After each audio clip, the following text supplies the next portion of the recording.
Hindi nila alam na gising pa ako. Ito lang ang tanging dahilan kung bakit ko narinig. Sa siwang ng pinto ng silid tulugan, ang kanyang bulong na tinig ay bumabalot na parang usok sa pasilyo. Bukas, ikukulong natin siya. Kalmado ang tono, tila sinasabi niya lang ang tungkol sa paglalagay ng Amerikana, hindi ang kanyang 78 taong gulang na biyenan. Pinigil ko ang hininga, hindi gumalaw. Nakaupo ako sa gilid ng kama sa dilim, ang mga kamay ko ay nakalapat sa aking hita.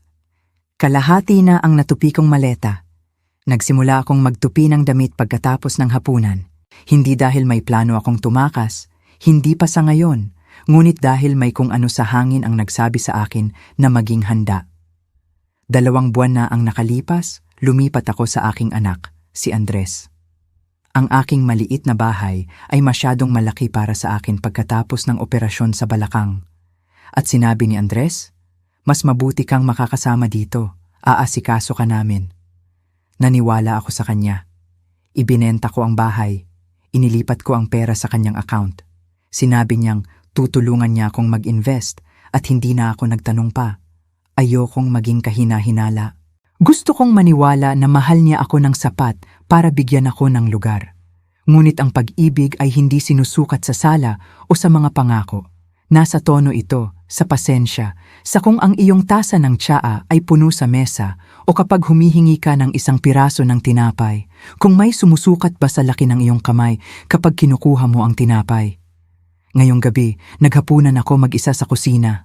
Sinabi ni Sofia na lalabas lang sila ng 1 oras at iniwan ako ng tira-tirang pagkain sa plastik na lalagyan. Hindi ko iyon inalintana. Ang inalintana ko ay ang paraan ng pagtingin niya sa orasan nang tanungin ko ang tungkol sa kanyang araw, na parang ilang segundo lang ng pakikipag-usap sa akin ay isang istorbo na. Kakabili ko lang ng baso nang sila ay dumating. Nasa silid ako hanggang sa marinig ko silang umakyat sa itaas. Noong naghahanda na akong matulog, ang pinto ay bahagyang nakabukas para makapasok ang pusa noong narinig ko ito. Ang tinig niya, ang bulong na iyon. Lalo siyang bumabagal, sabi ni Sofia, at muli siyang nagtanong tungkol sa pera. Aayusin natin bukas, tahimik lang. Natigilan ako ng matagal. Matagal na pagkatapos mawala ang tunog ng kanilang mga paa patungo sa silid tulugan. Pagkatapos ay gumalaw ako ng tahimik, may pamamaraan. Isinara ko ang pinto, nilock ito at kinuha ang maleta mula sa ilalim ng kama. Hindi ako umiyak, hindi ako madaling umiyak. Hindi na. Ngunit nanginginig ang aking mga kamay habang tinutupi ko ang aking cardigan, ang kulay asul na may sira-sirang siko na sinasabi ni Andres na nagpapatanda sa akin. Nagdagdag ako ng aking mga papeles, pasaporte, mga sobre ng medikal na record. Isang folder na hindi ko dapat nakita noong nakaraang linggo sa drawer ni Andres, na may label na pangalan ko. 12:43 ng hating gabi. Hindi ako sigurado kung saan ako pupunta. Wala akong plano, tanging isang kusa. Umalis bago nila maisakatuparan ang bulong na iyon. Sa labas, tahimik ang kalye. Napakakintab ng mga subdivision. Magkakaparehong bahay, walang alikabok na sasakyan, walang basag na bangketa. Hindi ako nabibilang dito. Hindi kailanman. Tahimik kong binuksan ang pinto sa harap. Sapatos sa isang kamay, maleta sa kabila. Hindi ako nag-iwan ng mensahe. Ano ang isusulat ko? Salamat sa pangungupahan.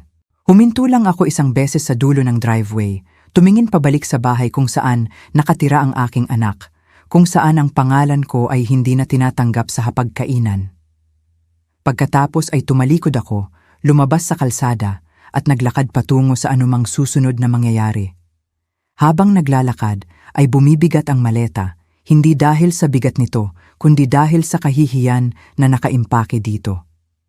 Hindi ko alam kung saan ako pupunta. Alam ko lang na hindi ako maaaring manatili. Ang bus stop ay 2 blok ang layo. Nakayapak ako, ang mga sapatos ay nasa aking kamay pa rin. Malamig ang bangketa dahil sa lamig ng gabi, at ang katahimikan ay dumagan sa aking balat na parang pangalawang balat. Dumaan ako sa 3 bahay bago umilaw ang isang motion sensor at tinamaan ako. Tumigil ako, nahuli na parang magnanakaw sa sistema ng seguridad ng isang tao.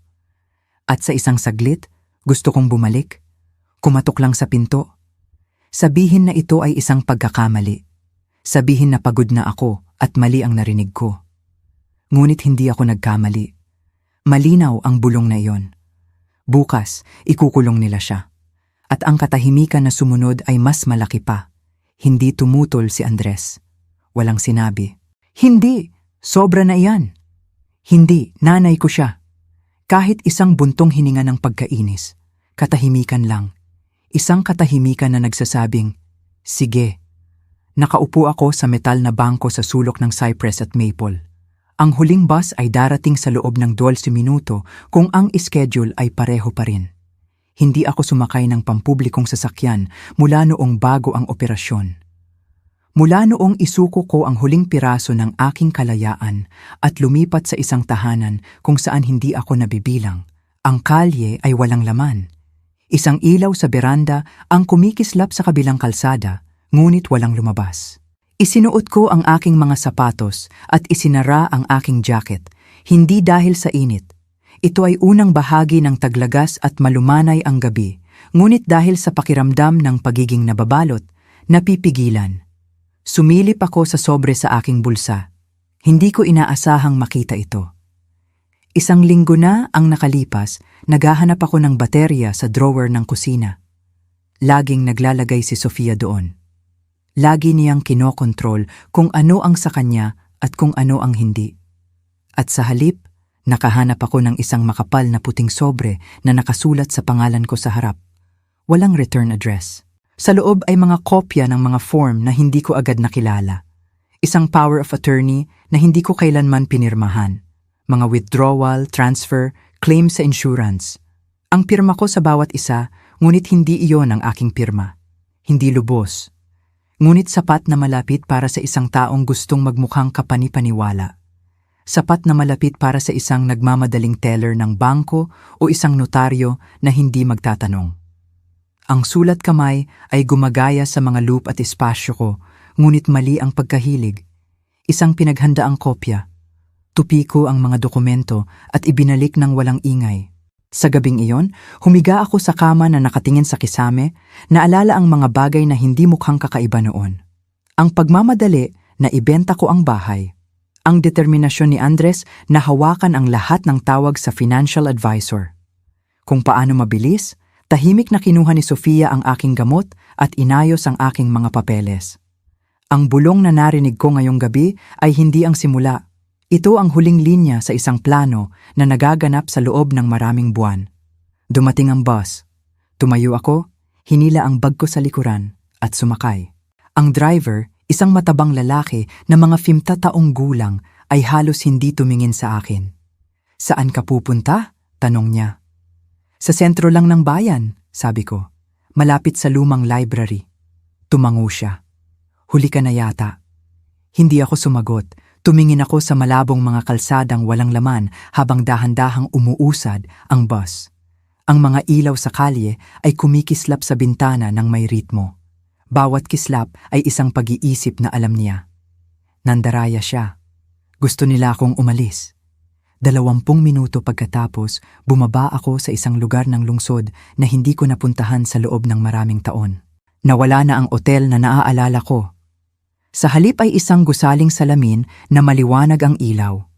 Naglakad-lakad ako hanggang makakita ako ng isang maliit na motel sa pagitan ng isang gasolinahan at isang 24 oras na diner. Ang babae sa likod ng counter ay halos hindi tumingin habang sinasabi ko, isang gabi lang. Maliit ang silid, malinis, amoy malinis at may mas luma, may permanente. Nilock ko ang pinto sa likuran ko at inilagay ang maleta sa upuan. Doon lang ako nakahinga ng maluwag. Umupo ako sa gilid ng kama at tumingin sa telepono sa aking kamay. Walang nawawalang tawag, walang mensahe. Siyempre, hindi pa nila napapansin o napansin nila at nagpasya na huwag magtanong kung saan ako nagpunta. Ang pinakamasama ay hindi ang bulong. Hindi rin ang mga peking pirma o ang mga peking ngiti. Ito ang pagkaunawa, ang katiyakan na sa isang punto noong nakaraang taon, hindi na ako isang ina kay Andres. Naging account na ako, isang pirma, isang silid na mas mahal kaysa sa pagbibigay, isang pasanin. Tinanggal ko ang aking mga sapatos at humiga sa kama, suot pa rin ang aking mga damit. Hindi ako natatakot, hindi pa. Darating ang takot mamaya. Ngayong gabi, pagod lang ako. Ngunit bukas, magsisimula ako. Hindi ako masyadong nakatulog. Matigas ang kumot ng motel at ang ugong ng ref ay parang malayong tren. Hindi kailanman humihinto, palaging nagtutulak pasulong. Nakahiga ako sa kumot, nakatingin sa bitak na kisame, paulit-ulit na iniikot ang lahat. Ang bulong niya, ang sobre, kung paano umiwas si Andres ng tingin sa hapagkainan. Hindi ko kailanman nilayon na maging problema. Hindi ako pumunta sa kanilang bahay na naghihintay ng marami. Akala ko tutulong ako sa mga gawaing bahay, marahil ay makikipagkaibigan kay Sofia, magkaroon ng oras para sa mga bata, bagaman ang bahaging iyon ay hindi kailanman natup. Sa simula, maliit na bagay lang ito. Ang paborito kong upuan ay inilipat sa garahe. Ang tasa ng tsaa ko ay pinalitan ng bago, mas manipis, mas magandang baso, ngunit nasusunog nito ang aking kamay. Inayos ni Sofia ang pantry, sinasabing mas episyente na ngayon kahit na hindi ko nahanap ang asin. Sinabi ni Andres na lahat ito ay para sa aking kaginhawaan. Ngunit palagi akong nakakaramdam na pinamamahalaan, hindi inaalagaan. Gumising ako bago sumikat ang araw at nagtimpla ng tsaa gamit ang maliit, kalawang na takure ng motel. May lasang metal, ngunit mainit, at kailangan ko ng isang bagay na mahahawakan. Ang katahimikan sa silid na iyon ay iba sa katahimikan sa kanilang bahay. Doon, naghihintay ito, nagbabantay. Naghihintay na itama ako kung masyadong matagal akong umupo sa mesa o masyadong malakas ang TV. Dito, katahimikan lang. Walang paghuhusga, tahimik lang. Binuksan ko ang maleta para magpalit ng damit at muling tumigil sa sobre. Hindi ko ito nagawang buksan kagabi. Sapat na ang malaman na ito ay umiiral upang mawala ang aking hininga. Ngunit ngayong umaga, kailangan kong tingnan ito. Kailangan kong malaman kung ano mismo ang kanilang kinuha. Ang mga dokumento ay maayos na nakatupi, nakakabit, kopya, hindi orihinal. Siguro ay para sa shredder. Marahil ay nakalimutan ni Sofia na inilagay niya ito sa drawer. May 3 pangunahing dokumento. Ang isa ay isang General Power of Attorney na nagpapahintulot kay Andres na kumilos sa aking ngalan sa mga usaping pinansyal at legal, kabilang ang ngunit hindi limitado sa mga bangko, ari-arian at medikal na desisyon. Pinirmahan gamit ang aking pangalan, may mga saksi, kahit notaryo. Maganda ang pirma, hindi perpekto, ngunit malapit na. Nakita ko na ito sa mga birthday card na isinulat ni Sofia para sa aming lahat noong abala si Andres. Parehong banayad na kurba sa D, parehong sa pilitang kalinisan. Ang pangalawa ay ang kasaysayan ng transaksyon mula sa investment account ni Andres. Maraming transfer mula sa isang account na may lumang address ko, ang address na nauugnay sa pagbebenta ng aking maliit na bahay. 10.4 milyong PHP ang nawala sa loob ng 4 na buwan. Walang tawag na nagtatanong kung may kailangan ako. Walang sinabi. Ang pangatlo ay isang draft ng aplikasyon para sa isang pasilidad para sa matatanda. Ang pangalan ko ay maayos na nakatype sa itaas. Edad, kondisyon ng medical, tala tungkol sa pagiging mobile. Isang nakatayo, nakabold na linya. Ang pasyente ay nagpapakita ng mga palatandaan ng maagang cognitive decline. Iyon ang sinabi ni Sofia noong nakaraang linggo nang hindi ko mahanap ang mga susi sa bahay. Siguro oras na parating na ng iyong memorya, inay. Sabi niya ng matamis, inilagay ang kamay sa aking balikat. Tumawa ako, iniisip na ito ay isang biro. Malinaw, hindi. Dahan-dahan kong tinupi ang mga dokumento. Matatag na ang aking mga kamay ngayon. Tapos na ang shock, tapos na ang benepisyo ng pagdududa. Hindi ko nais na gumanti. Hindi talaga. Ang gusto ko ay akin, ang aking pangalan, ang aking mga pagpipilian, ang aking tinig. Ginugol ko ang mga dekada sa pagpapalaki ng isang batang lalaki na tumakbo sa akin nang masugatan ang kanyang tuhod, na umiyak nang mamatay ang unang aso nito. Hindi ko alam kung kailan naging lalaki ang batang iyon na itinuturing akong isang bagay na maaaring itapon, ngunit hindi na ako hihingi ng kanyang pagmamahal. Ang ilang mga bagay kapag nasira ay hindi na maibabalik. Sa 8:00, tumawag ako ng taxi. Bata ang driver, magalang, walang tanong nang sabihin ko. Dalhin mo ako sa Fairmont Bank branch sa sentro. Nakaupo ako sa likuran, mahigpit ang hawak sa bag na parang life buoy. Iyon ang bangko kung saan dinala ako ni Andres upang pumirma ng mga papeles. Palagi ko siyang pinagsasalita sa mga empleyado. Sabi niya mas maipapaliwanag niya ang lahat. Ang babae sa reception ay may pangalang Marcy. Ngumiti siya bago bahagyang huminto nang makita ang mukha ko. Gusto kong makausap ang manager, sabi ko. Tungkol sa power of attorney at financial oversight. Mabilis siyang tumango at nawala sa pasilyo.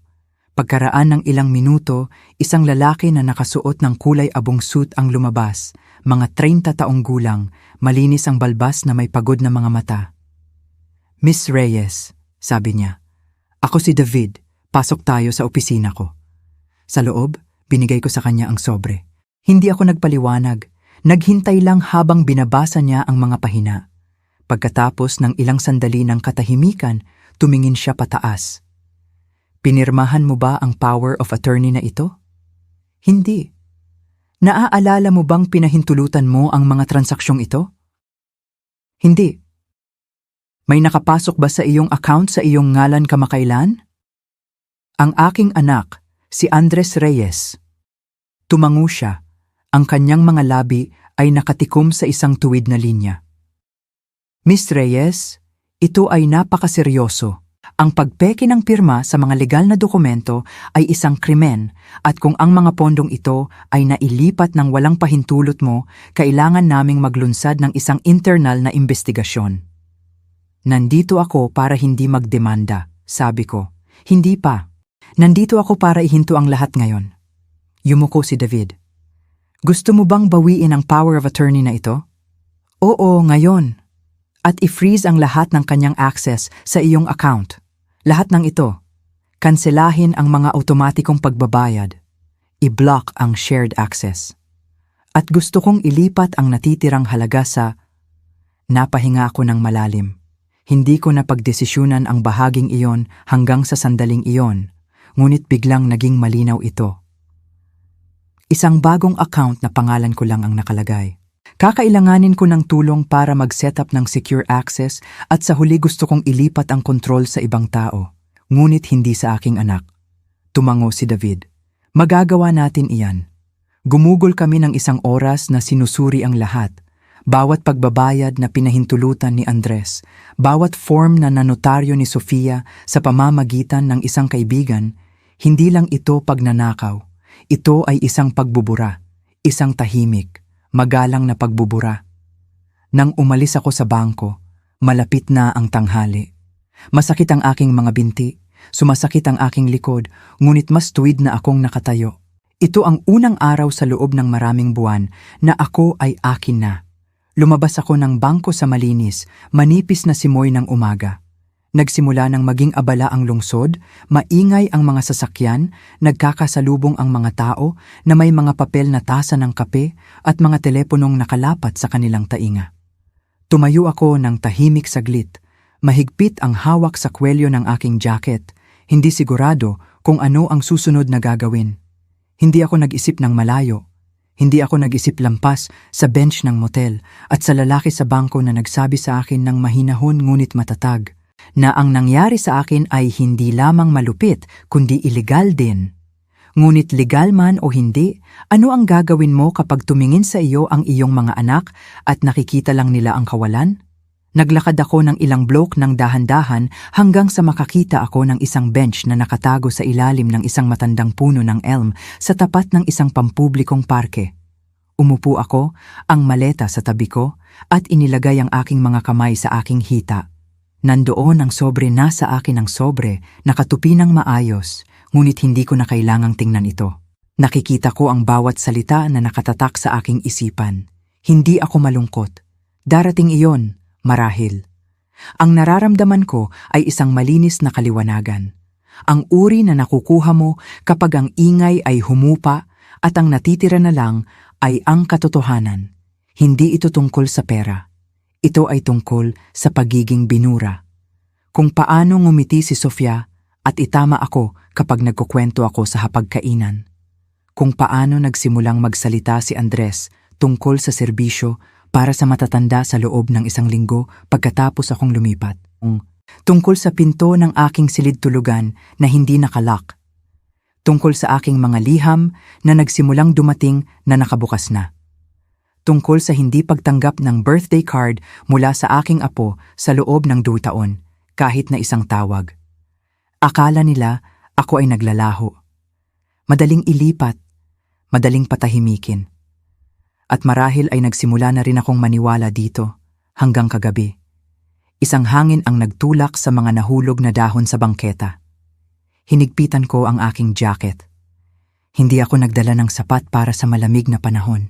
Hindi ko akalain na ako ay nasa labas ng higit sa 1 araw. Hindi ako sigurado kung mayroon pa akong pupuntahan ngayon, ngunit nabawi ko na ang kontrol. Gumalaw ang aking telepono sa aking bulsa. Sa isang saglit, hindi ako gumalaw. Tumingin lang ako sa harap. Pagkatapos ay kinuha ko ito. Ang screen ay umilaw sa pangalan ni Andres. Hinayaan ko itong tumunog hanggang sa huminto ito. Pagkatapos ay lumitaw ang mensahe. "Inay, nasaan ka? Pakiusap, tawagan mo ako." Hindi ako sumagot. Hindi ko yon utang sa kanya. Makalipas ang ilang minuto, lumitaw ang isa pang mensahe. Sa pagkakataong ito mula kay Sofia. "Nagising kami at walang tao sa silid mo. Hindi ito makatarungan. Pinatatakot mo ang mga bata." Matagal akong tumitig sa mensahe. Ang mga bata ay natatakot. Hindi nila ako kinausap sa loob ng 1 buwan. Umiiwas sila sa akin sa pasilyo na parang ako ay mabaho. At ngayon sila ay natatakot. Hindi, natatakot si Sofia. Natatakot na ang kanyang magandang maliit na plano ay nagwawasak. Natatakot na ang matandang babae na plano niyang ikulong ay nakatakas na palabas ng pinto na may maleta at isang lihim. Mabuti, hayaan siyang matakot. Isinara ko ang mga mensahe nang hindi sumasagot. Hindi ko alam ang susunod na gagawin, ngunit alam kong kailangan kong makakita ng isang tao.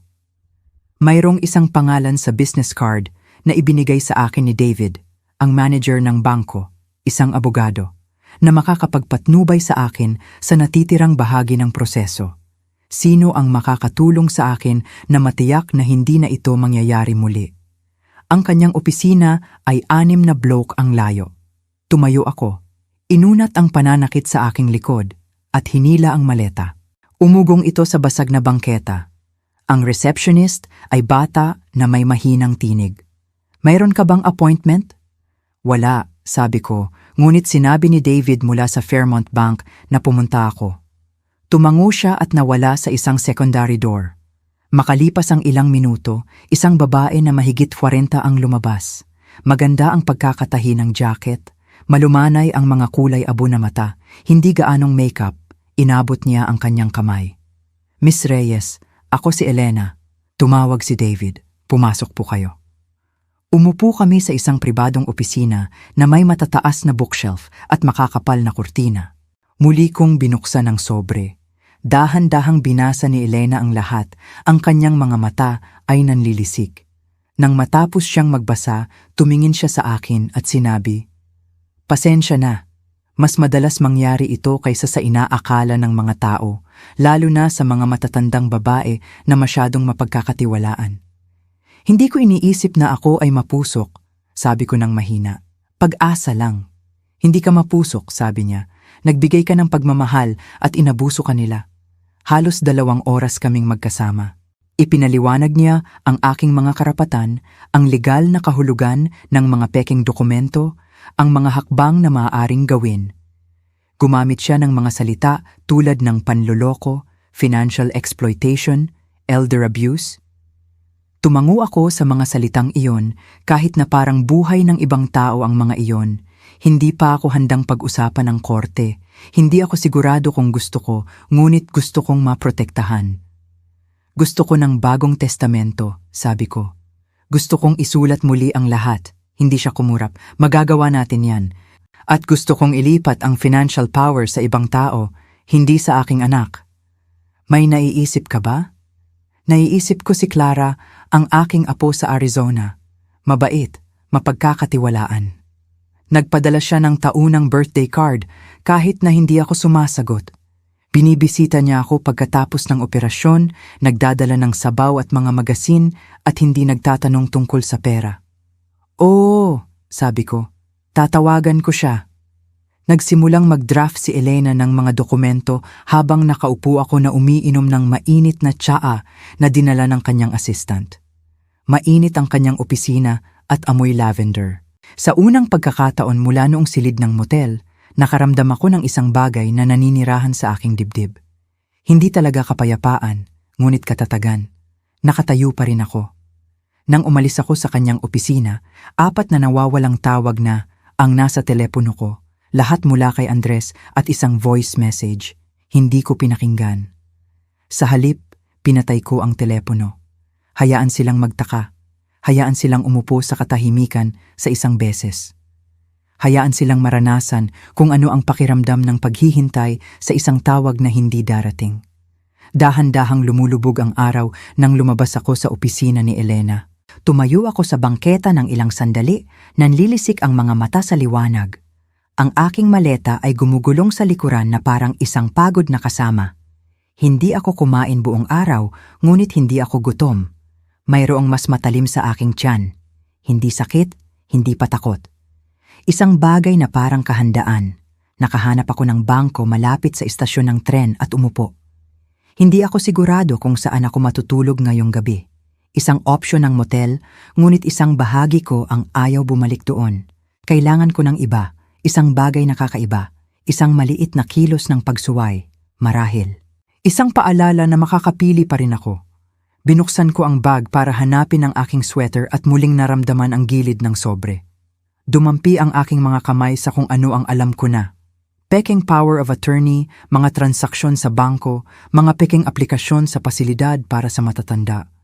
Ngunit mayroong isa pang bagay na nakasingit sa likuran nila. Isang pangalawang sobre na selyado, mas mabigat. Hindi ko naaalala na inimpake ko ito. Marahil ay naroon ito nang hindi sinasadya. O marahil ay iniwan ito ni Sofia sa drawer nang hindi namamalayan. Dahan-dahan ko itong binuksan.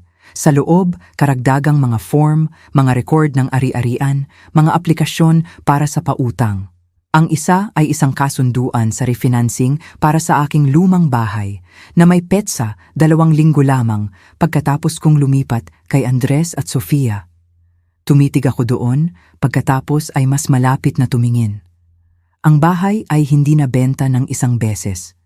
Nabenta ito ng 2 beses. Pinataob ni Andres ang pangalawang paglipat gamit ang aking pangalan upang kunin ang equity pagkatapos ng unang pagbebenta. Idineklara nila na ako pa rin ang legal na may-ari. Ginamit iyon bilang leverage upang humiram ng karagdagang pautang batay dito. Ngunit ang pinakamasama ay ang tala na nakakabit sa likod gamit ang sulat kamay ni Sofia. Maliit at perpekto. Siguraduhing hindi niya makikita ang sulat mula sa Ridgeway title. I-redirect ang mga abiso simula sa susunod na linggo. Hindi lang nila kinuha ang pera ko.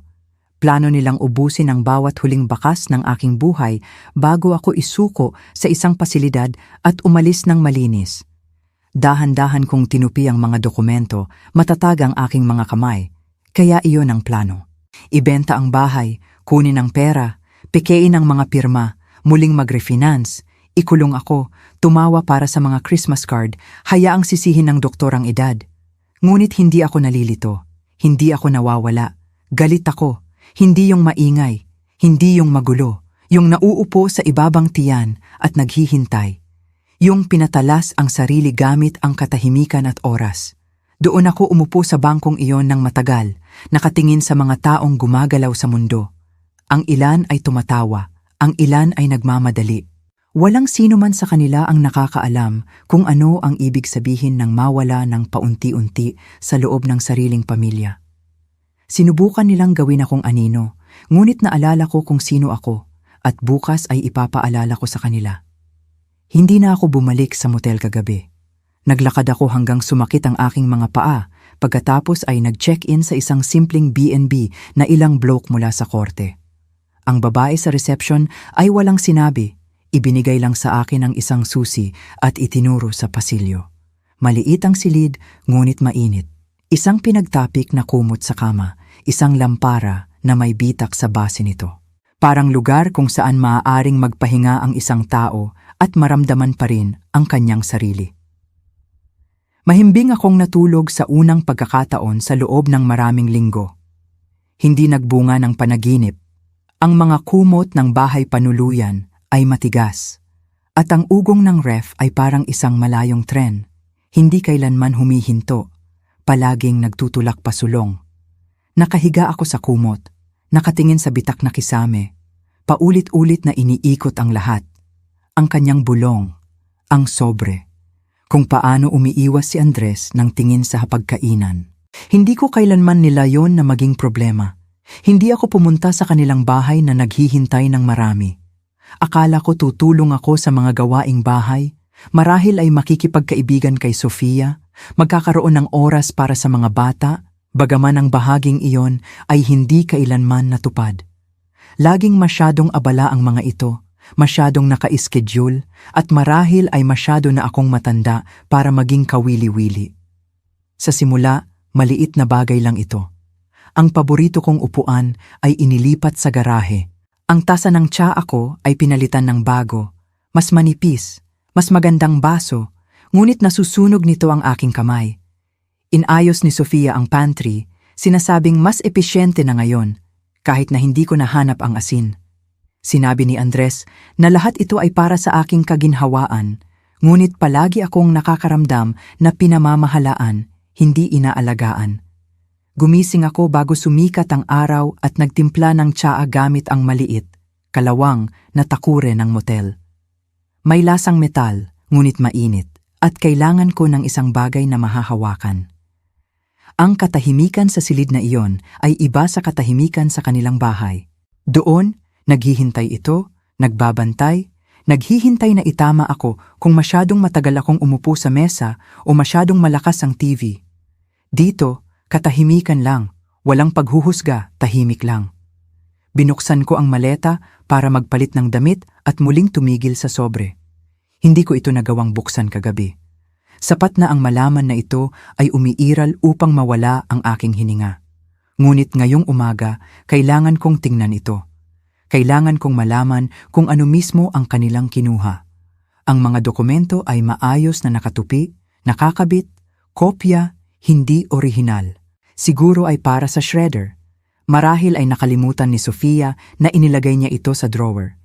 May 3 pangunahing dokumento. Ang isa ay isang General Power of Attorney na nagpapahintulot kay Andres na kumilos sa aking ngalan sa mga usaping pinansyal at legal kabilang ang ngunit hindi limitado sa mga bangko, ari-arian at medikal na desisyon. Pinirmahan gamit ang aking pangalan, may mga saksi, kahit notaryo. Maganda ang pirma, hindi perpekto, ngunit malapit na. Nakita ko na ito sa mga birthday card na isinulat ni Sofia para sa aming lahat noong abala si Andres. Parehong banayad na kurba sa D, parehong sapilitang kalinisan. Ang pangalawa ay ang kasaysayan ng transaksyon mula sa investment account ni Andres. Maraming transfer mula sa isang account na may lumang address ko, ang address na nauugnay sa pagbebenta ng aking maliit na bahay. 10.4 milyong PHP ang nawala sa loob ng 4 na buwan. Walang tawag na nagtatanong kung may kailangan ako. Walang sinabi. Ang pangatlo ay isang draft ng aplikasyon para sa isang pasilidad para sa matatanda. Ang pangalan ko ay maayos na nakatype sa itaas. Edad, kondisyon ng medikal, tala tungkol sa pagiging mobile. Isang nakatayo, nakabold na linya. Ang pasyente ay nagpapakita ng mga palatandaan ng maagang cognitive decline. Iyon ang sinabi ni Sofia noong nakaraang linggo nang hindi ko mahanap ang mga susi sa bahay. Siguro oras na para tingnan ang iyong memorya, inay. Sabi niya ng matamis, inilagay ang kamay sa aking balikat. Tumawa ako, iniisip na ito ay isang biro. Malinaw, hindi. Dahan-dahan kong tinupi ang mga dokumento. Matatag na ang aking mga kamay ngayon. Tapos na ang shock. Tapos na ang benepisyo ng pagdududa. Hindi ko nais na gumanti. Hindi talaga. Ang gusto ko ay akin.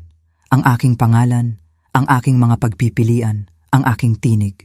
Ginugol ko ang mga dekada sa pagpapalaki ng isang batang lalaki na tumakbo sa akin nang masugatan ang kanyang tuhod, na umiyak nang mamatay ang unang aso nito.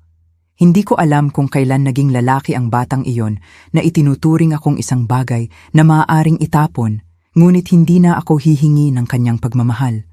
Ang ilang mga bagay, kapag nasira, ay hindi na maibabalik. Sa 8:00, tumawag ako ng taxi. Bata ang driver, magalang, walang tanong nang sabihin ko, "Dalhin mo ako sa Fairmont Bank branch sa sentro." Nakaupo ako sa likuran, mahigpit ang hawak sa bag na parang lifebuoy. Iyon ang bangko kung saan dinala ako ni Andres upang pumirma ng mga papeles. Palagi ko siyang pinagsasalita sa mga empleyado. Sabi niya, mas maipapaliwanag niya ang lahat. Ang babae sa reception ay may pangalang Marcy. Ngumiti siya bago bahagyang huminto nang makita ang mukha ko. "Gusto kong makausap ang manager," sabi ko, "tungkol sa power of attorney at financial oversight." Mabilis siyang tumango at nawala sa pasilyo. Pagkaraan ng ilang minuto, isang lalaki na nakasuot ng kulay abong suit ang lumabas. Mga 30 taong gulang, malinis ang balbas na may pagod na mga mata. "Miss Reyes?" sabi niya. "Ako si David, pasok tayo sa opisina ko." Sa loob, binigay ko sa kanya ang sobre. Hindi ako nagpaliwanag, naghintay lang habang binabasa niya ang mga pahina. Pagkatapos ng ilang sandali ng katahimikan, tumingin siya pataas. "Pinirmahan mo ba ang power of attorney na ito?" "Hindi." "Naaalala mo bang pinahintulutan mo ang mga transaksyong ito?" "Hindi." "May nakapasok ba sa iyong account sa iyong ngalan kamakailan?" "Ang aking anak, si Andres Reyes." Tumango siya, ang kanyang mga labi ay nakatikom sa isang tuwid na linya. "Miss Reyes, ito ay napakaseryoso.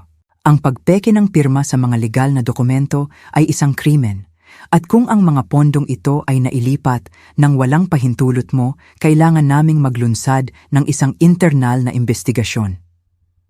"Nandito ako para hindi magdemanda," sabi ko. "Hindi pa. Nandito ako para ihinto ang lahat ngayon." Yumuko si David. "Gusto mo bang bawiin ang power of attorney na ito?" "Oo, ngayon." "At i-freeze ang lahat ng kanyang access sa iyong account. Lahat ng ito. Kanselahin ang mga automatikong pagbabayad. I-block ang shared access. At gusto kong ilipat ang natitirang halaga sa..." Napahinga ako ng malalim. Hindi ko napagdesisyunan ang bahaging iyon hanggang sa sandaling iyon, ngunit biglang naging malinaw ito. Isang bagong account na pangalan ko lang ang nakalagay. Kakailanganin ko ng tulong para mag-set up ng secure access. At sa huli, gusto kong ilipat ang kontrol sa ibang tao, ngunit hindi sa aking anak. Tumango si David. "Magagawa natin iyan." Gumugol kami ng isang oras na sinusuri ang lahat. Bawat pagbabayad na pinahintulutan ni Andres, bawat form na nanotaryo ni Sofia sa pamamagitan ng isang kaibigan, hindi lang ito pagnanakaw, ito ay isang pagbubura, isang tahimik, magalang na pagbubura. Nang umalis ako sa bangko, malapit na ang tanghali. Masakit ang aking mga binti, sumasakit ang aking likod, ngunit mas tuwid na akong nakatayo. Ito ang unang araw sa loob ng maraming buwan na ako ay akin na. Lumabas ako ng bangko sa malinis, manipis na simoy ng umaga.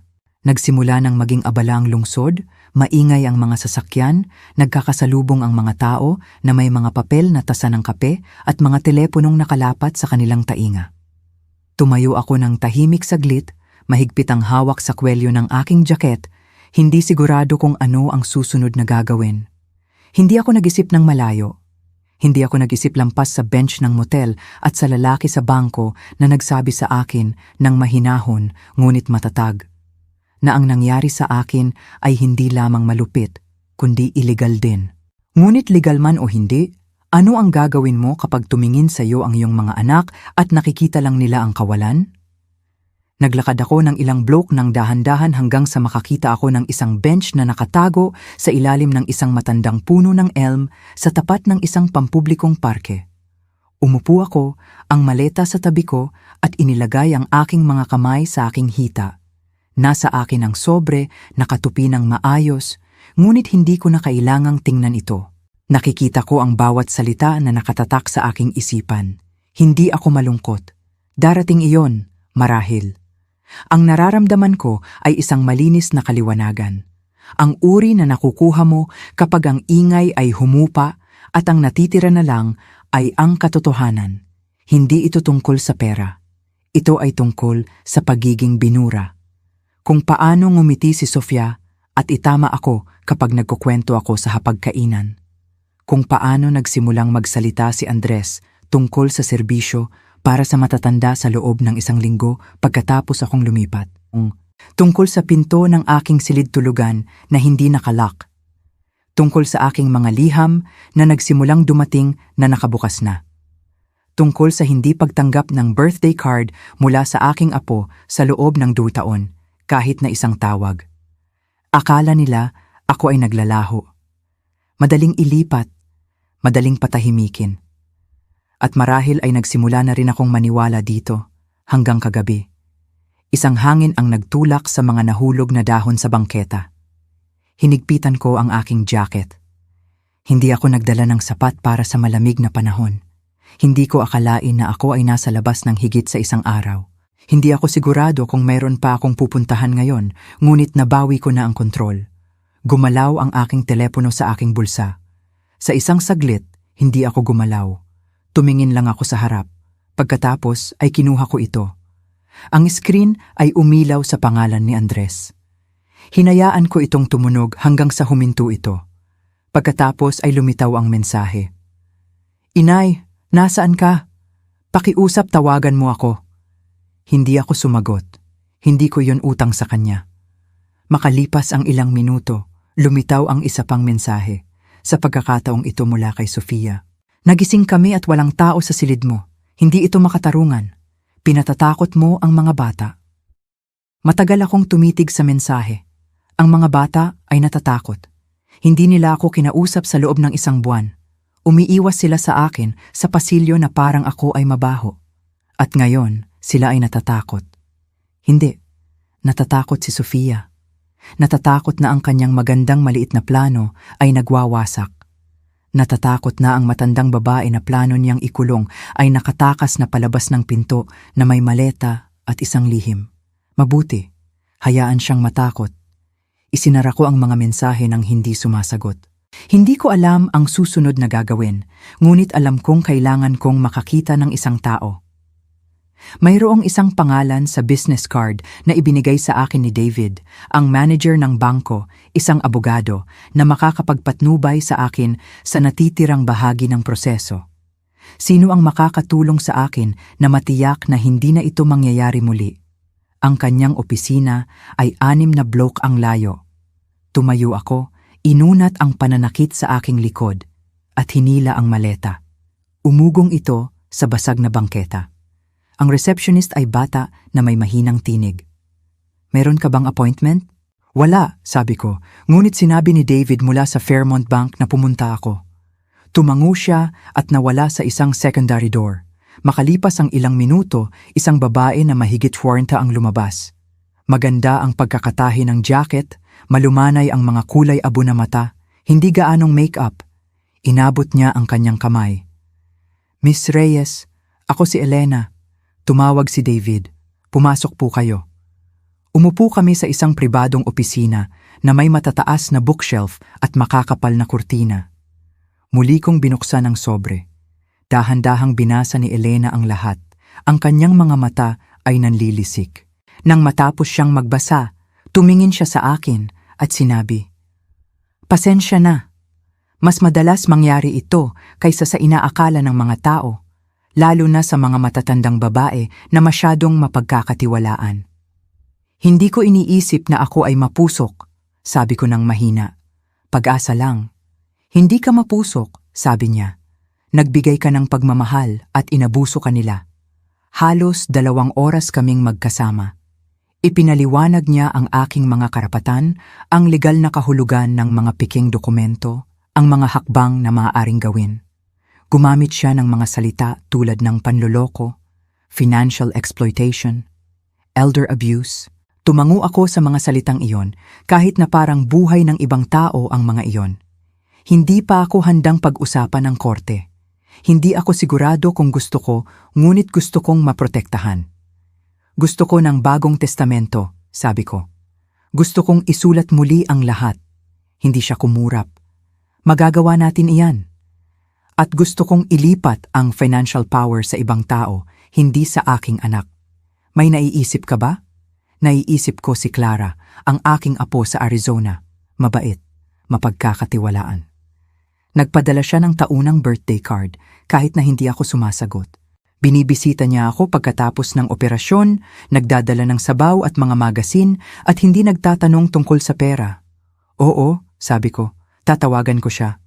Nagsimulang mag-draft si Elena ng mga dokumento habang nakaupo ako na umiinom ng mainit na tsaa na dinala ng kanyang assistant. Mainit ang kanyang opisina at amoy lavender. Sa unang pagkakataon mula noong silid ng motel, nakaramdam ako ng isang bagay na naninirahan sa aking dibdib. Hindi talaga kapayapaan, ngunit katatagan. Nakatayo pa rin ako. Nang umalis ako sa kanyang opisina, 4 na nawawalang tawag na ang nasa telepono ko, lahat mula kay Andres at isang voice message. Hindi ko pinakinggan. Sa halip, pinatay ko ang telepono. Hayaan silang magtaka. Hayaan silang umupo sa katahimikan sa isang beses. Hayaan silang maranasan kung ano ang pakiramdam ng paghihintay sa isang tawag na hindi darating. Dahan-dahang lumulubog ang araw nang lumabas ako sa opisina ni Elena. Tumayo ako sa bangketa ng ilang sandali. Nanlilisik ang mga mata sa liwanag. Ang aking maleta ay gumugulong sa likuran na parang isang pagod na kasama. Hindi ako kumain buong araw, ngunit hindi ako gutom. Mayroong mas matalim sa aking tiyan. Hindi sakit, hindi patakot, isang bagay na parang kahandaan. Nakahanap ako ng bangko malapit sa istasyon ng tren at umupo. Hindi ako sigurado kung saan ako matutulog ngayong gabi. Isang opsyon ng motel, ngunit isang bahagi ko ang ayaw bumalik doon. Kailangan ko ng iba, isang bagay na kakaiba, isang maliit na kilos ng pagsuway, marahil. Isang paalala na makakapili pa rin ako. Binuksan ko ang bag para hanapin ang aking sweater at muling naramdaman ang gilid ng sobre. Dumampi ang aking mga kamay sa kung ano ang alam ko na.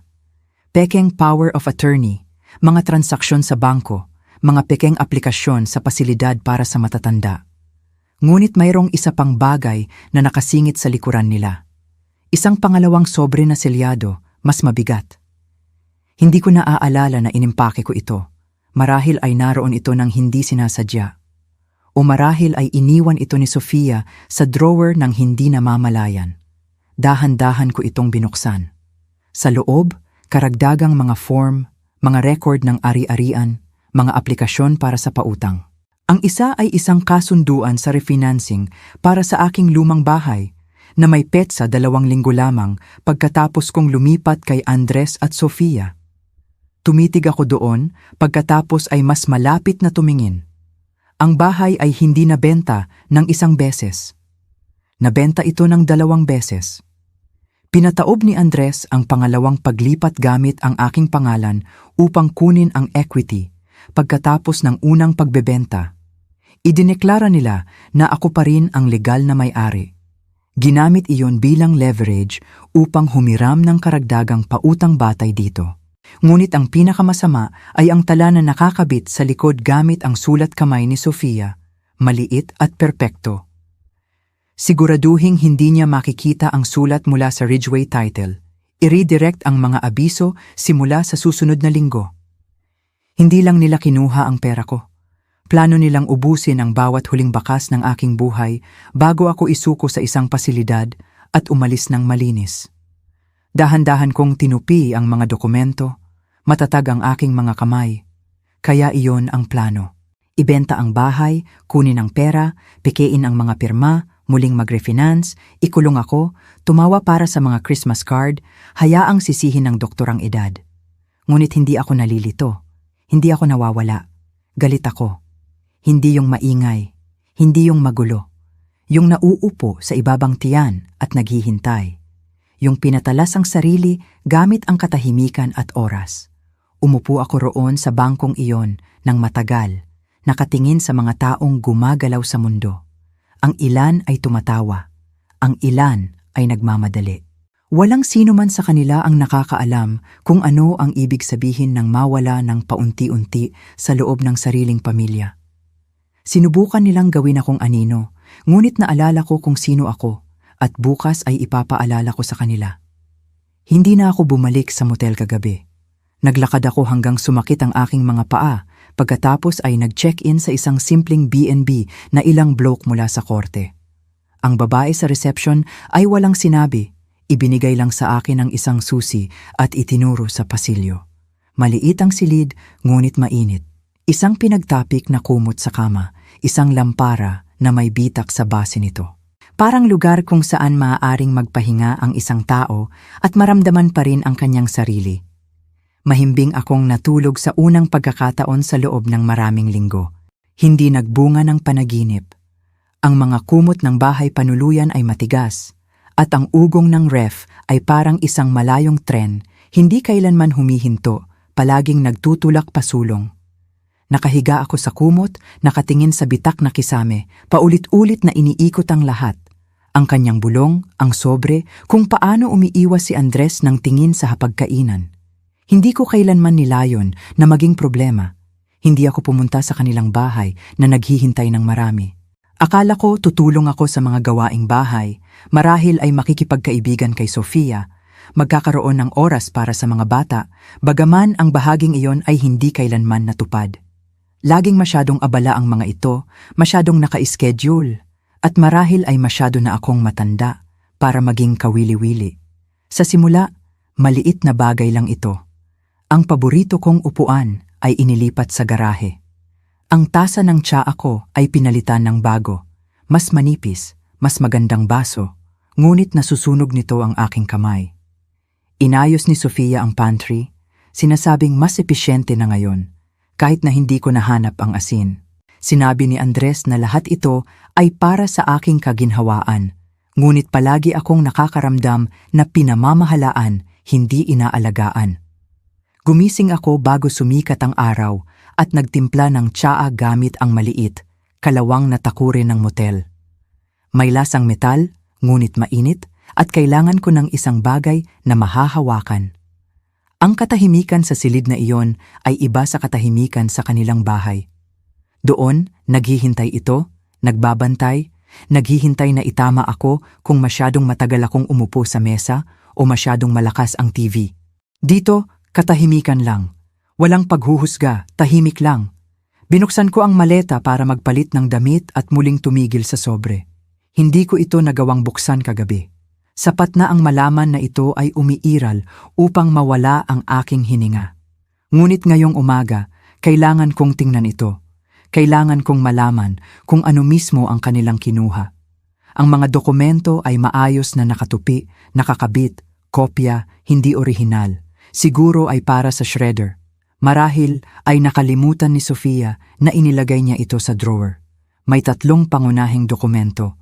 Ang isa ay isang General Power of Attorney na nagpapahintulot kay Andres na kumilos sa aking ngalan sa mga usaping pinansyal at legal, kabilang ang ngunit hindi limitado sa mga bangko, ari-arian at medikal na desisyon.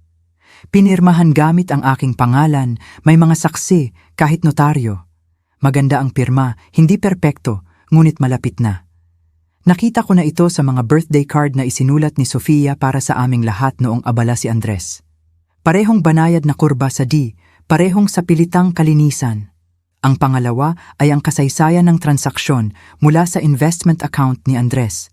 Maraming transfer mula sa isang account na may lumang address ko, ang address na nauugnay sa pagbebenta ng aking maliit na bahay. 10.4 milyong PHP ang nawala sa loob ng 4 na buwan. Walang tawag na nagtatanong kung may kailangan ako. Walang sinabi. Ang pangatlo ay isang draft ng aplikasyon para sa isang pasilidad para sa matatanda. Ang pangalan ko ay maayos na nakatype sa itaas. Edad, kondisyon ng medikal, tala tungkol sa pagiging mobile, isang nakatayo, nakabold na linya. Ang pasyente ay nagpapakita ng mga palatandaan ng maagang cognitive decline.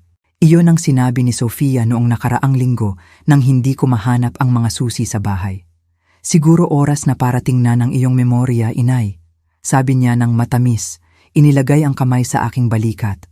Tumawa ako, iniisip na ito ay isang biro. Malinaw, hindi. Dahan-dahan kong tinupi ang mga dokumento. Matatag na ang aking mga kamay ngayon. Tapos na ang shock. Tapos na ang benepisyo ng pagdududa. Hindi ko nais na gumanti. Hindi talaga. Ang gusto ko ay akin. Ang aking pangalan, ang aking mga pagpipilian, ang aking tinig. Ginugol ko ang mga dekada sa pagpapalaki ng isang batang lalaki na tumakbo sa akin nang masugatan ang kanyang tuhod, na umiyak nang mamatay ang unang aso nito. Hindi ko alam kung kailan naging lalaki ang batang iyon na itinuturing akong isang bagay na maaaring itapon, ngunit hindi na ako hihingi ng kanyang pagmamahal. Ang ilang mga bagay, kapag nasira, ay hindi na maibabalik. Sa 8:00, tumawag ako ng taxi. Bata ang driver, magalang, walang tanong nang sabihin ko, "Dalhin mo ako sa Fairmont Bank branch sa sentro."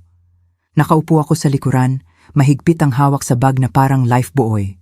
Iyon ang bangko kung saan dinala ako ni Andres upang pumirma ng mga papeles. Palagi ko siyang pinagsasalita sa mga empleyado. Sabi niya, mas maipapaliwanag niya ang lahat. Ang babae sa reception ay may pangalang Marcy. Ngumiti siya bago bahagyang huminto nang makita ang mukha ko. "Gusto kong makausap ang manager," sabi ko, "tungkol sa power of attorney at financial oversight." Mabilis siyang tumango at nawala sa pasilyo. Pagkaraan ng ilang minuto, isang lalaki na nakasuot ng kulay abong suit ang lumabas.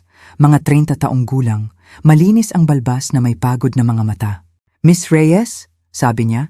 "Ako si David, pasok tayo sa opisina ko." Sa loob, binigay ko sa kanya ang sobre. Hindi ako nagpaliwanag, naghintay lang habang binabasa niya ang mga pahina. Pagkatapos ng ilang sandali ng katahimikan, tumingin siya pataas. "Pinirmahan mo ba ang power of attorney na ito?" "Hindi." "Naaalala mo bang pinahintulutan mo ang mga transaksyong ito?" "Hindi." "May nakapasok ba sa iyong account sa iyong ngalan kamakailan?" "Ang aking anak, si Andres Reyes." Tumango siya, ang kanyang mga labi ay nakatikom sa isang tuwid na linya. "Miss Reyes, ito ay napakaseryoso. Ang pagpeke ng pirma sa mga legal na dokumento ay isang krimen, at kung ang mga pondong ito ay nailipat nang walang pahintulot mo, kailangan naming maglunsad ng isang internal na investigasyon." "Nandito ako para hindi magdemanda," sabi ko. "Hindi pa. Nandito ako para ihinto ang lahat ngayon." Yumuko si David. "Gusto mo bang bawiin ang power of attorney na ito?" "Oo, ngayon." "At i-freeze ang lahat ng kanyang access sa iyong account. Lahat ng ito. Kanselahin ang mga automatikong pagbabayad. I-block ang shared access. At gusto kong ilipat ang natitirang halaga sa..." Napahinga ako ng malalim. Hindi ko napagdesisyunan ang bahaging iyon hanggang sa sandaling iyon, ngunit biglang naging malinaw ito. Isang bagong account na pangalan ko lang ang nakalagay.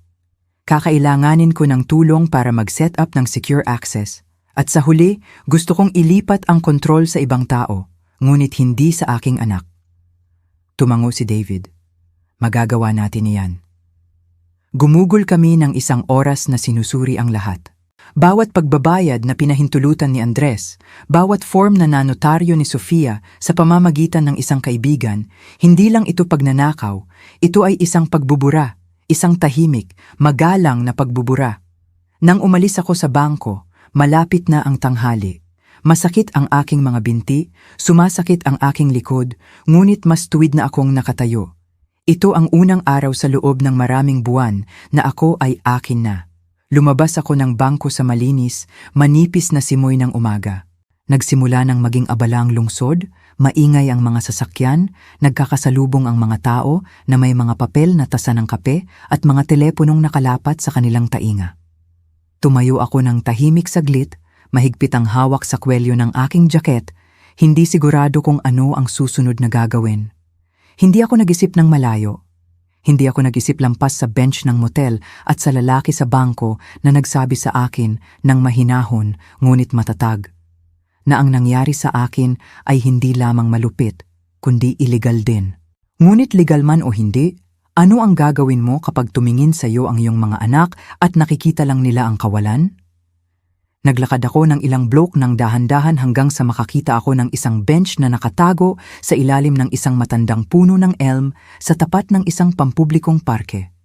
Umupo ako, ang maleta sa tabi ko at inilagay ang aking mga kamay sa aking hita. Nasa akin ang sobre, nakatupi ng maayos, ngunit hindi ko na kailangang tingnan ito. Nakikita ko ang bawat salita na nakatatak sa aking isipan. Hindi ako malungkot. Darating iyon, marahil. Ang nararamdaman ko ay isang malinis na kaliwanagan.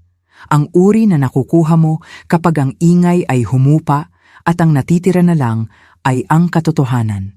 Hindi ito tungkol sa pera. Ito ay tungkol sa pagiging binura.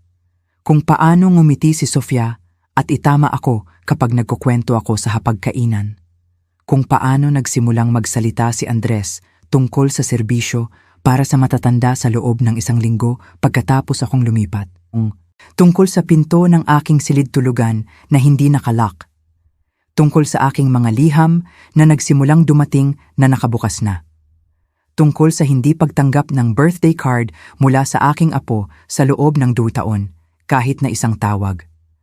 Akala nila ako ay naglalaho. Madaling ilipat, madaling patahimikin. At marahil ay nagsimula na rin akong maniwala dito hanggang kagabi.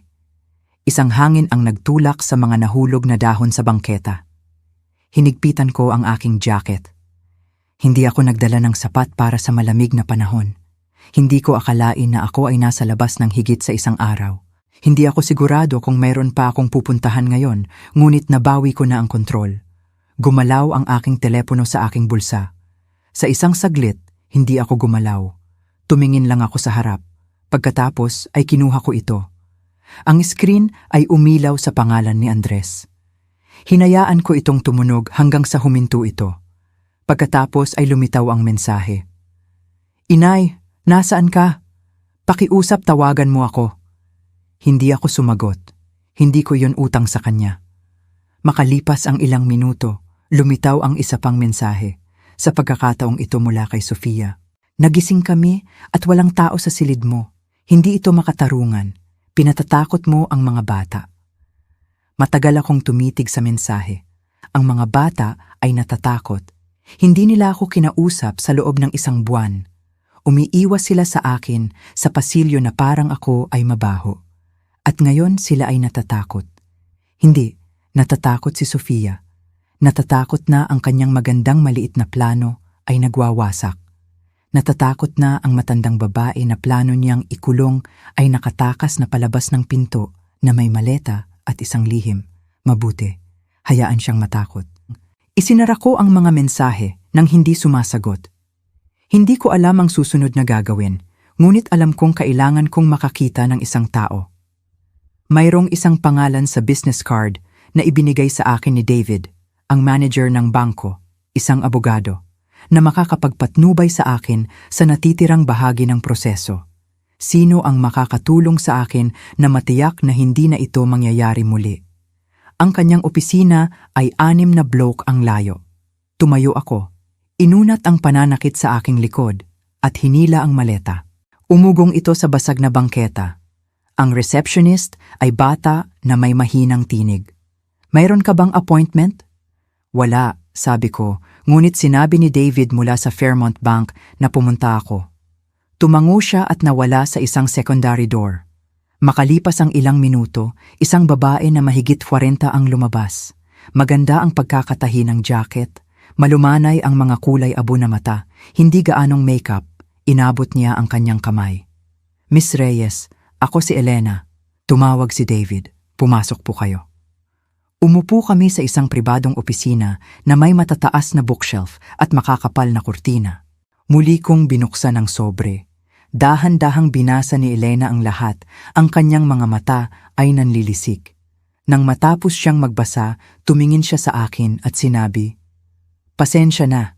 Mas madalas mangyari ito kaysa sa inaakala ng mga tao, lalo na sa mga matatandang babae na masyadong mapagkakatiwalaan." Hindi ko iniisip na ako ay mapusok, sabi ko ng mahina. "Pag-asa lang." "Hindi ka mapusok," sabi niya.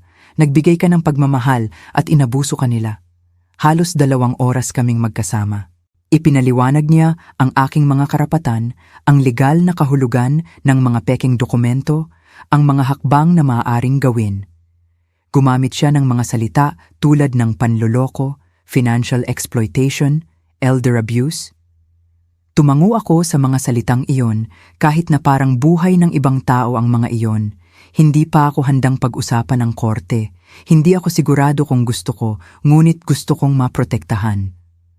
Gusto ko ng bagong testamento, sabi ko. Gusto kong isulat muli ang lahat. Hindi siya kumurap. Magagawa natin yan. At gusto kong ilipat ang financial power sa ibang tao, hindi sa aking anak. May naiisip ka ba?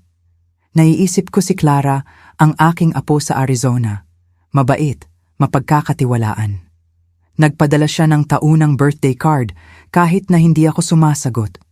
Binibisita niya ako pagkatapos ng operasyon, nagdadala ng sabaw at mga magasin at hindi nagtatanong tungkol sa pera. Oo, sabi ko. Tatawagan ko siya. Nagsimulang mag-draft si Elena ng mga dokumento habang nakaupo ako na umiinom ng mainit na tsaa na dinala ng kanyang assistant. Mainit ang kanyang opisina at amoy lavender. Sa unang pagkakataon mula noong silid ng motel, nakaramdam ako ng isang bagay na naninirahan sa aking dibdib. Hindi talaga kapayapaan, ngunit katatagan. Nakatayo pa rin ako. Nang umalis ako sa kanyang opisina, 4 na nawawalang tawag na ang nasa telepono ko, lahat mula kay Andres at isang voice message. Hindi ko pinakinggan. Sa halip, pinatay ko ang telepono. Hayaan silang magtaka. Hayaan silang umupo sa katahimikan sa isang beses.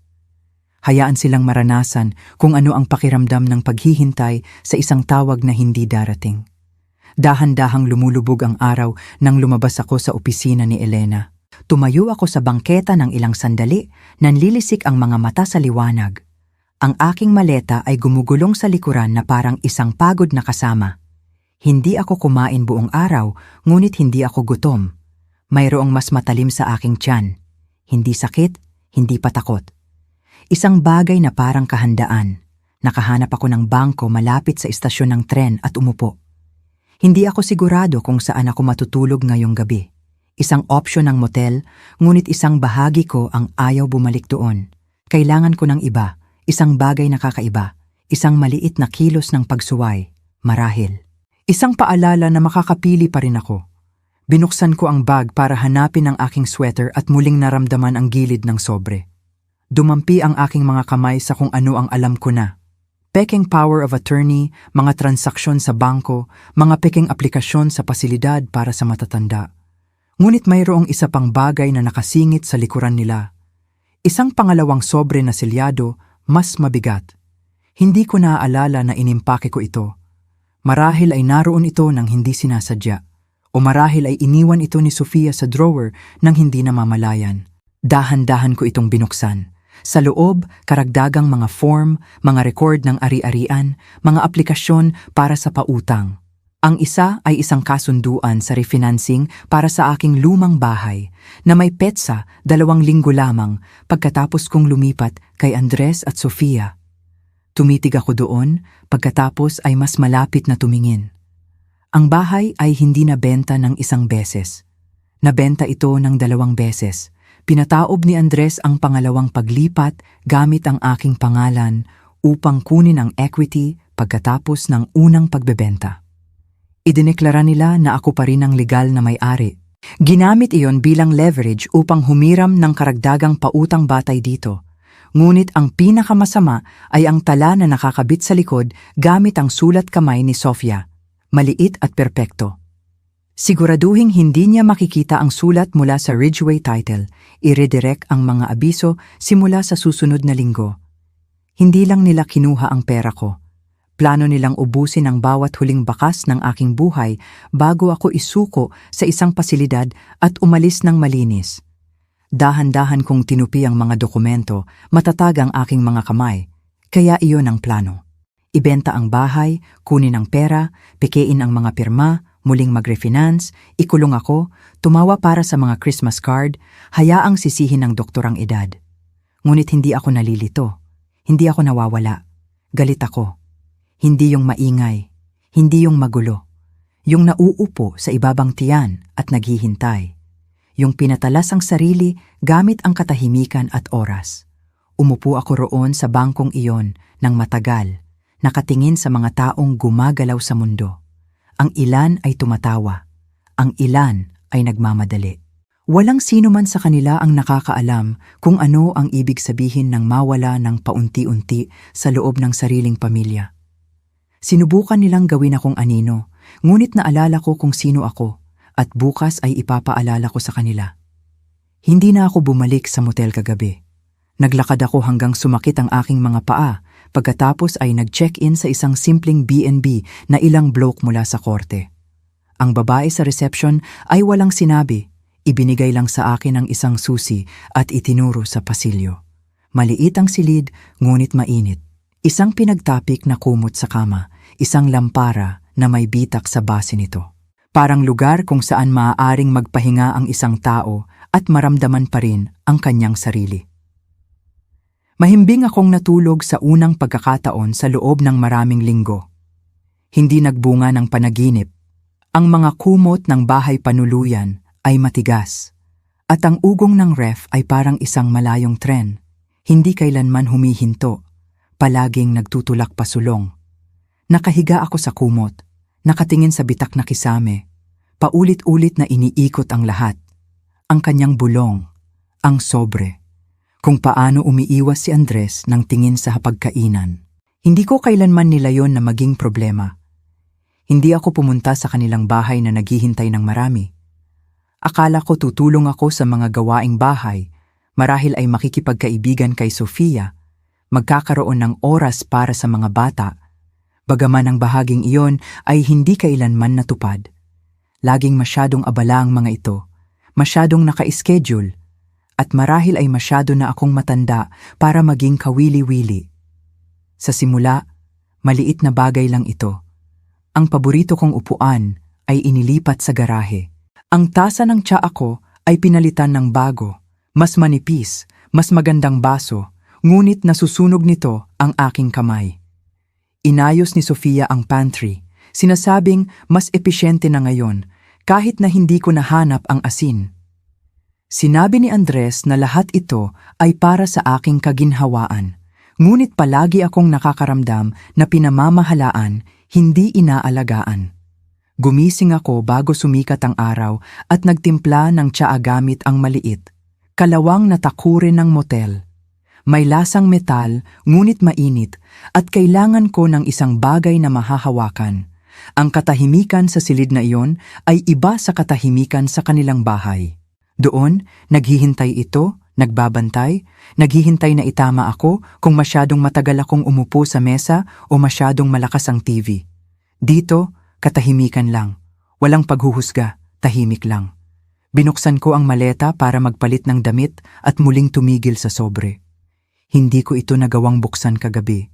Sapat na ang malaman na ito ay umiiral upang mawala ang aking hininga. Ngunit ngayong umaga, kailangan kong tingnan ito. Kailangan kong malaman kung ano mismo ang kanilang kinuha. Ang mga dokumento ay maayos na nakatupi, nakakabit, kopya, hindi orihinal. Siguro ay para sa shredder. Marahil ay nakalimutan ni Sofia na inilagay niya ito sa drawer. May 3 pangunahing dokumento. Ang isa ay isang General Power of Attorney na nagpapahintulot kay Andres na kumilos sa aking ngalan sa mga usaping pinansyal at legal, kabilang ang ngunit hindi limitado sa mga bangko, ari-arian at medikal na desisyon. Pinirmahan gamit ang aking pangalan, may mga saksi kahit notaryo. Maganda ang pirma, hindi perpekto, ngunit malapit na. Nakita ko na ito sa mga birthday card na isinulat ni Sofia para sa aming lahat noong abala si Andres. Parehong banayad na kurba sa D, parehong sa pilitang kalinisan. Ang pangalawa ay ang kasaysayan ng transaksyon mula sa investment account ni Andres. Maraming transfer mula sa isang account na may lumang address ko, ang address na nauugnay sa pagbebenta ng aking maliit na bahay. 10.4 milyong PHP ang nawala sa loob ng 4 na buwan. Walang tawag na nagtatanong kung may kailangan ako. Walang sinabi. Ang pangatlo ay isang draft ng aplikasyon para sa isang pasilidad para sa matatanda. Ang pangalan ko ay maayos na nakatype sa itaas. Edad, kondisyon ng medikal, tala tungkol sa pagiging mobile. Isang nakatayo, nakabold na linya. Ang pasyente ay nagpapakita ng mga palatandaan ng maagang cognitive decline. Yun ang sinabi ni Sofia noong nakaraang linggo nang hindi ko mahanap ang mga susi sa bahay. Siguro oras na para tingnan ang iyong memorya, inay. Sabi niya ng matamis, inilagay ang kamay sa aking balikat. Tumawa ako, iniisip na ito ay isang biro. Malinaw, hindi. Dahan-dahan kong tinupi ang mga dokumento. Matatag na ang aking mga kamay ngayon. Tapos na ang shock. Tapos na ang benepisyo ng pagdududa. Hindi ko nais na gumanti. Hindi talaga. Ang gusto ko ay akin. Ang aking pangalan, ang aking mga pagpipilian, ang aking tinig. Ginugol ko ang mga dekada sa pagpapalaki ng isang batang lalaki na tumakbo sa akin nang masugatan ang kanyang tuhod, na umiyak nang mamatay ang unang aso nito. Hindi ko alam kung kailan naging lalaki ang batang iyon na itinuturing akong isang bagay na maaaring itapon, ngunit hindi na ako hihingi ng kanyang pagmamahal. Ang ilang mga bagay, kapag nasira, ay hindi na maibabalik. Sa 8:00, tumawag ako ng taxi. Bata ang driver, magalang, walang tanong nang sabihin ko, dalhin mo ako sa Fairmont Bank branch sa sentro. Nakaupo ako sa likuran, mahigpit ang hawak sa bag na parang lifebuoy. Iyon ang bangko kung saan dinala ako ni Andres upang pumirma ng mga papeles. Palagi ko siyang pinagsasalita sa mga empleyado. Sabi niya, mas maipapaliwanag niya ang lahat. Ang babae sa reception ay may pangalang Marcy. Ngumiti siya bago bahagyang huminto nang makita ang mukha ko. Gusto kong makausap ang manager, sabi ko, tungkol sa power of attorney at financial oversight. Mabilis siyang tumango at nawala sa pasilyo. Pagkaraan ng ilang minuto, isang lalaki na nakasuot ng kulay abong suit ang lumabas. Mga 30 taong gulang, malinis ang balbas na may pagod na mga mata. Miss Reyes, sabi niya, ako si David. Pasok tayo sa opisina ko. Sa loob, binigay ko sa kanya ang sobre. Hindi ako nagpaliwanag. Naghintay lang habang binabasa niya ang mga pahina. Pagkatapos ng ilang sandali ng katahimikan, tumingin siya pataas. Pinirmahan mo ba ang power of attorney na ito? Hindi. Naaalala mo bang pinahintulutan mo ang mga transaksyong ito? Hindi. May nakapasok ba sa iyong account sa iyong ngalan kamakailan? Ang aking anak, si Andres Reyes. Tumango siya, ang kanyang mga labi ay nakatikom sa isang tuwid na linya. Miss Reyes, ito ay napakaseryoso. Ang pagpeke ng pirma sa mga legal na dokumento ay isang krimen. At kung ang mga pondong ito ay nailipat nang walang pahintulot mo, kailangan naming maglunsad ng isang internal na investigasyon. Nandito ako para hindi magdemanda, sabi ko. Hindi pa. Nandito ako para ihinto ang lahat ngayon. Yumuko si David. Gusto mo bang bawiin ang power of attorney na ito? Oo, ngayon. At i-freeze ang lahat ng kanyang access sa iyong account. Lahat ng ito. Kanselahin ang mga automatikong pagbabayad. I-block ang shared access. At gusto kong ilipat ang natitirang halaga sa... Napahinga ako ng malalim. Hindi ko napagdesisyunan ang bahaging iyon hanggang sa sandaling iyon, ngunit biglang naging malinaw ito. Isang bagong account na pangalan ko lang ang nakalagay. Kakailanganin ko ng tulong para mag-setup ng secure access at sa huli gusto kong ilipat ang kontrol sa ibang tao, ngunit hindi sa aking anak. Tumango si David. Magagawa natin iyan. Gumugol kami ng isang oras na sinusuri ang lahat. Bawat pagbabayad na pinahintulutan ni Andres, bawat form na nanotaryo ni Sofia sa pamamagitan ng isang kaibigan. Hindi lang ito pagnanakaw, ito ay isang pagbubura, isang tahimik, magalang na pagbubura. Nang umalis ako sa bangko, malapit na ang tanghali. Masakit ang aking mga binti, sumasakit ang aking likod, ngunit mas tuwid na akong nakatayo. Ito ang unang araw sa loob ng maraming buwan na ako ay akin na. Lumabas ako ng bangko sa malinis, manipis na simoy ng umaga. Nagsimula ng maging abala ang lungsod, maingay ang mga sasakyan, nagkakasalubong ang mga tao na may mga papel na tasa ng kape at mga teleponong nakalapat sa kanilang tainga.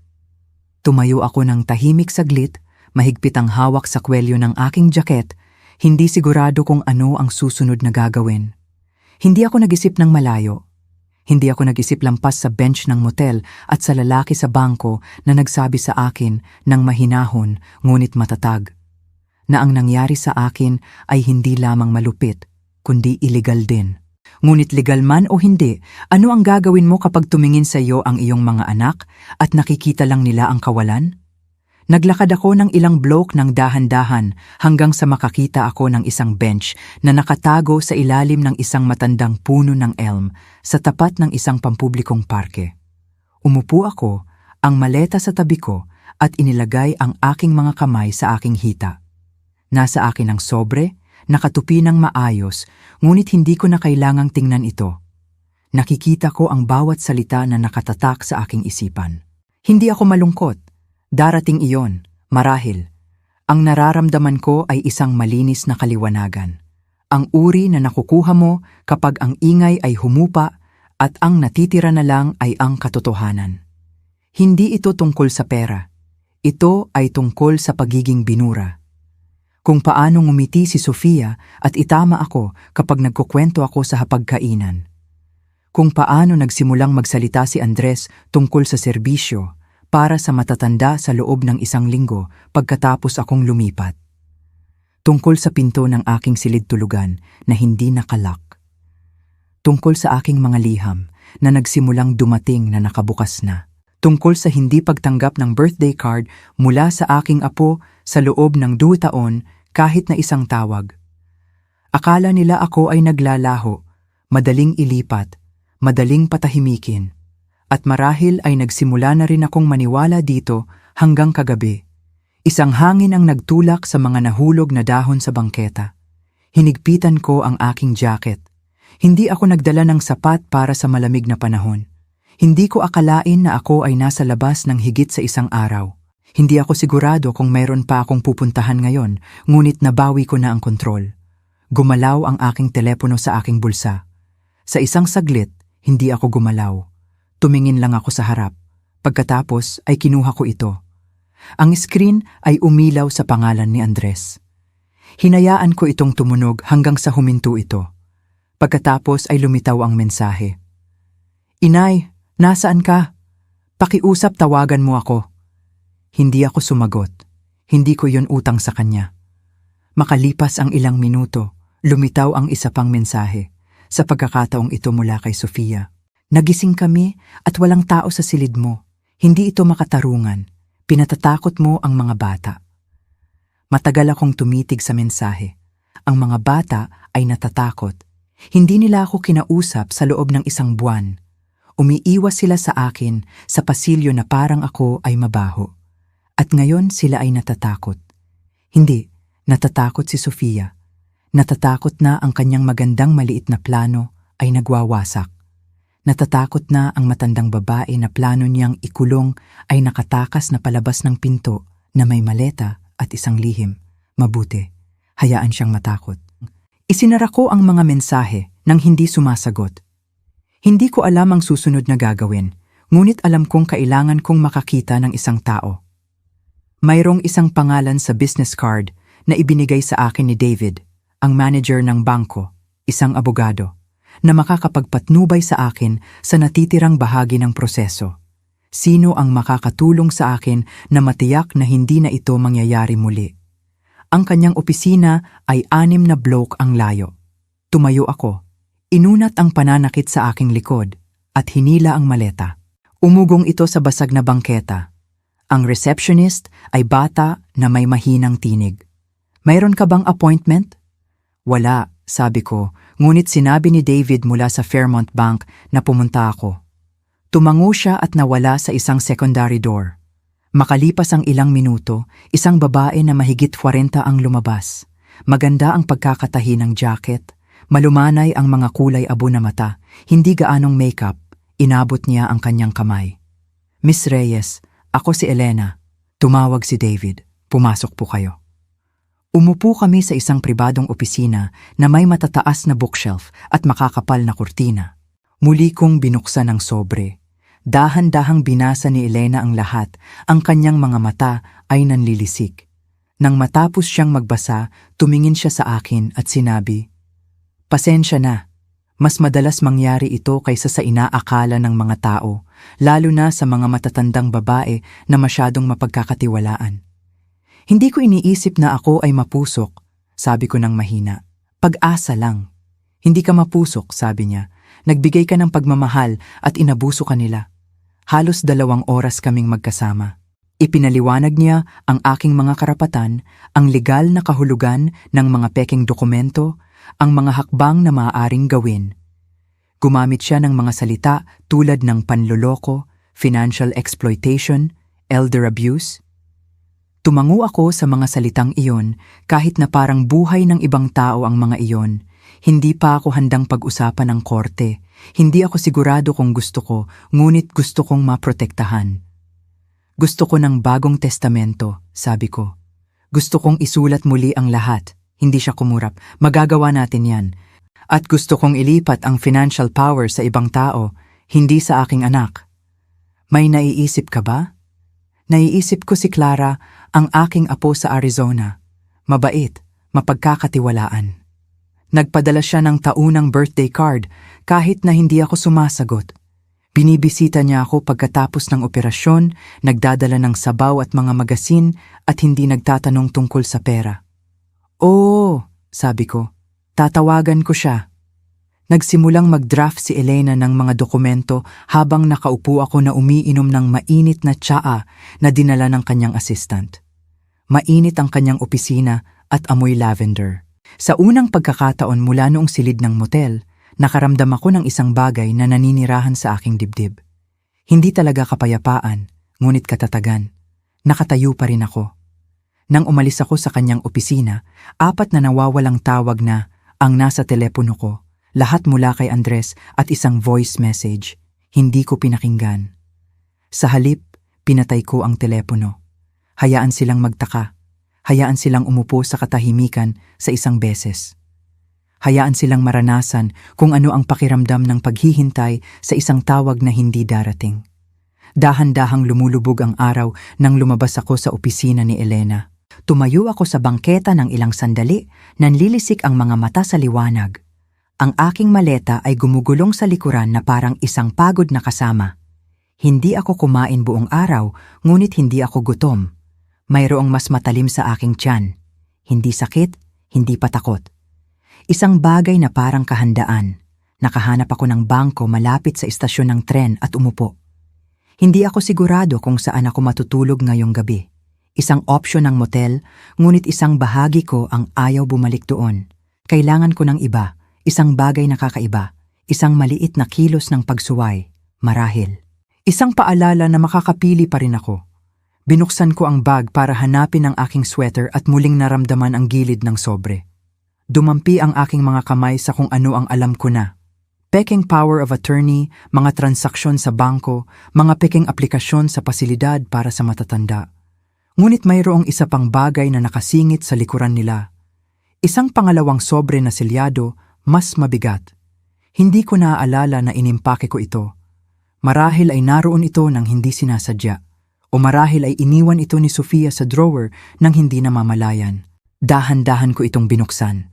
Sa loob, karagdagang mga form, mga record ng ari-arian, mga aplikasyon para sa pautang. Ang isa ay isang kasunduan sa refinancing para sa aking lumang bahay na may petsa 2 linggo lamang pagkatapos kong lumipat kay Andres at Sofia. Tumitig ako doon, pagkatapos ay mas malapit na tumingin. Ang bahay ay hindi nabenta ng 1 beses. Nabenta ito ng 2 beses. Pinataob ni Andres ang pangalawang paglipat gamit ang aking pangalan upang kunin ang equity pagkatapos ng unang pagbebenta. Idineklara nila na ako pa rin ang legal na may-ari. Ginamit iyon bilang leverage upang humiram ng karagdagang pautang batay dito. Ngunit ang pinakamasama ay ang tala na nakakabit sa likod gamit ang sulat kamay ni Sofia. Maliit at perpekto. Siguraduhing hindi niya makikita ang sulat mula sa Ridgeway title. I-redirect ang mga abiso simula sa susunod na linggo. Hindi lang nila kinuha ang pera ko. Plano nilang ubusin ang bawat huling bakas ng aking buhay bago ako isuko sa isang pasilidad at umalis ng malinis. Dahan-dahan kong tinupi ang mga dokumento, matatag ang aking mga kamay. Kaya iyon ang plano. Ibenta ang bahay, kunin ang pera, pikein ang mga pirma, muling mag-refinance, ikulong ako, tumawa para sa mga Christmas card, hayaang sisihin ng doktor ang edad. Ngunit hindi ako nalilito. Hindi ako nawawala. Galit ako. Hindi yung maingay. Hindi yung magulo. Yung nauupo sa ibabang tiyan at naghihintay. Yung pinatalas ang sarili gamit ang katahimikan at oras. Umupo ako roon sa bangkong iyon ng matagal, nakatingin sa mga taong gumagalaw sa mundo. Ang ilan ay tumatawa, ang ilan ay nagmamadali.